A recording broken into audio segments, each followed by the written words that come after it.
4 सरल समीकरण पाठ की शुरुआत कर रहे हैं, जिसमें पहला प्रश्नावली है हमारा 4.1। तो सरल समीकरण यानी इसमें आपको क्या दिए रहेंगे, समीकरण दिए रहेंगे और सबसे सरल फॉर्म जो होती है उसकी कि उसमें कोई घात नहीं होगी आपकी चर राशि की, सिंपल आपको रैखिक रूप में दिया रहेगा। तो इसमें पहला प्रश्न है, निम्नलिखित सारणी को पूरा कीजिए। तो यहाँ पर एक सारणी बनी हुई है, इस सारणी में बहुत सारी आपको इक्वेशंस दी गई हैं और उन इक्वेशंस के सामने उसमें उस चर राशि का मान रखा है। तो आपको ये बताना है कि समीकरण संतुष्ट होती है या नहीं, यानी जब आप इस चर राशि के मान को समीकरण में रखते हैं तो आपके समीकरण जो है संतुष्ट हो रही है या नहीं हो रही है, आंसर हाँ या नहीं में देना है। तो समीकरण संतुष्ट हो रही है या नहीं हो रही है कैसे पता चलेगा, जैसे आपकी पहली समीकरण है x + 3 = 0। इसमें आप x का मान जो है 3 रखेंगे, x = 3 रखने पर, ठीक है। तो आपने x की जगह क्या रखा, 3 रखा, तो 3 + 3 = 0। तो 3 और 3 कितना हो गया, 6 = 0। क्या 6 और 0 बराबर होते हैं, नहीं होते हैं। इसका अर्थ है कि समीकरण हमारी संतुष्ट नहीं हो रही है। दूसरा केस, आपको x + 3 = 0 में क्या रखना है, x = 0। x = 0 रखने पर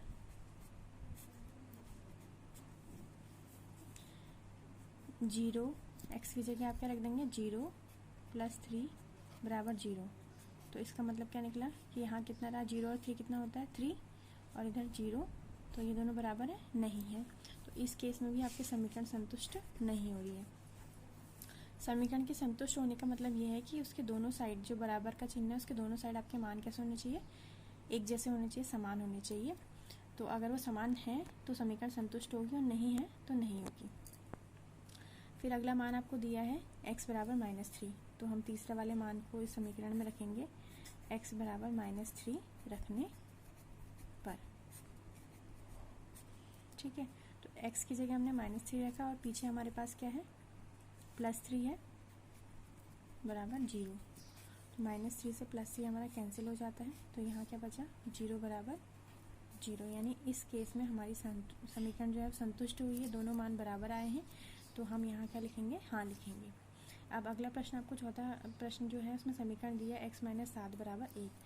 तो चौथे प्रश्न में जो समीकरण आपको दी है उसको लिखेंगे x - 7 = 1 में आपने मान क्या रखना है x का, x = 7, x = 7 रखने पर। तो x = 7 अब जब रखेंगे तो x की जगह आप 7 रखेंगे, पीछे -7 = 1, ठीक है। 7 में से 7 गया, कितना बचता है, 0, और इधर कितना बचा, 1। तो क्या ये दोनों बराबर हैं, नहीं। तो यानी इस केस में हमारी समीकरण जो है संतुष्ट नहीं हो रही है, क्योंकि दोनों मान क्या है, अलग अलग आ रहे हैं। अब अगला मान पांचवा जो आपको दिया है, इसी समीकरण में आपको मान रखना है x = 8।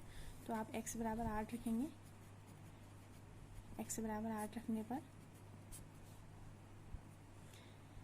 x की जगह आपने लिखा 8, पीछे है आपका -7 = 1। तो 8 में से 7 गया, कितना बचा, 1। तो 1 = 1, यानी कि दोनों मान हमारे बराबर आए हैं, तो हमारी समीकरण जो है वो संतुष्ट हो रही है, तो यहाँ हाँ लिखेंगे। फिर अगला प्रश्न है 5x = 25 इसमें मान रखना है x = 0। तो छठे वाले का सॉल्यूशन हम करके देखेंगे। 5x = 25, 5x = 25 में हमें क्या रखना है, x = 0, x = 0 रखने पर। ये छठा प्रश्न है, देखिए आपका 5x = 25 दिया है, उसमें x = 0 रखना है। तो 5 × x यानी 0 = 25। तो 5 को 0 से गुणा करेंगे तो कितना आएगा, 0, क्योंकि किसी भी संख्या को 0 से गुणा करने पे 0 ही प्राप्त होता है। तो 0 और इधर है 25, क्या ये दोनों बराबर हैं, नहीं। तो यानी इस केस में भी हमारी जो समीकरण है वो संतुष्ट नहीं हो रही है। फिर अगला मान आपको दिया है सातवें प्रश्न में, यह रहा आपका सातवां प्रश्न। तो इसमें आपने मान रखना है x = 5। तो आप लिखेंगे x = 5 रखने पर, ठीक। तो आपका 5x था, 5 × 5 = 25। तो 5 × 5 = 25 और इधर भी 25 है, यानी ये दोनों मान बराबर आ गए। तो इस केस में आप लिखेंगे कि हाँ हमारी समीकरण जो है वो संतुष्ट हो रही है। अब अगला दिया है आपको x बराबर -5, तो यहाँ पर लिखेंगे 8वें प्रश्न के लिए x बराबर -5 रखने पर, तो 5 का गुणा कर रहे हैं आप -5 से और इधर आपके पास है 25, तो 5 × 25 तो आएगा, लेकिन कैसा आएगा प्लस माइनस माइनस का 25 आएगा और इधर आपके पास क्या है प्लस का 25। क्या ये दोनों बराबर है? नहीं, क्योंकि संख्या तो समान है लेकिन चिन्ह अलग है। तो यहाँ पर आप देख रहे हैं कि दोनों बराबर नहीं है, तो यहाँ पर आप लिख देंगे कि हमारा समीकरण जो है इस मान से संतुष्ट नहीं हो रहा है। अब आपका 9वां प्रश्न जो है उसमें आपको समीकरण दिया है m/3 बराबर 2। तो m/3 बराबर 2 में आपने क्या रखना है, m बराबर -6, m बराबर -6 रखने पर, तो इधर को हल कर लेते हैं।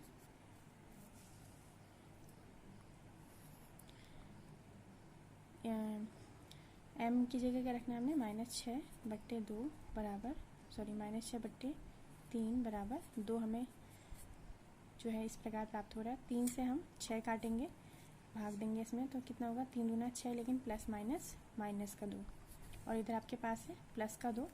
तो चूंकि ये दोनों मान बराबर नहीं है, इनके चिन्ह अलग हैं, तो यहाँ पर हमारी समीकरण संतुष्ट नहीं हो रही है, तो आप यहाँ पे लिख देंगे नहीं। अगला मान अभी आपको दिया है 0, ठीक। तो 10वां प्रश्न जो है उसमें आप m बराबर 0 रखेंगे, 0/3 बराबर 2।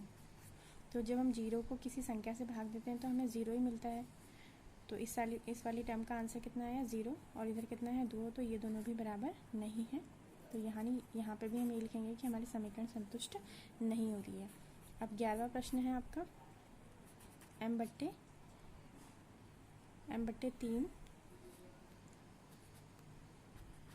बराबर 2, ठीक। तो हमें इसमें मान क्या रखना है, m बराबर 6 रखना है।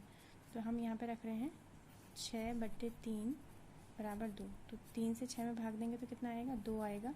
तो यानी हमें आंसर मिलता है 2, और इधर भी हमारे पास क्या है 2, तो दोनों पक्ष बराबर आ गए, तो इसमें आप लिख देंगे हाँ, ठीक। तो ये हमारा पहला प्रश्न था प्रश्नावली 4.1 का, जिसमें हमने देखा कि किसी समीकरण में उस चरराशि का मान, जिस भी चरराशि के पदों में वो समीकरण है उसमें उस चरराशि का मान रखने पर हम ये देख सकते हैं कि हमारा जो समीकरण है वो संतुष्ट हो रही है नहीं हो रही है। तो आप उम्मीद है आपको ये प्रश्न समझ में आया होगा। मिलते हैं अगले वीडियो में।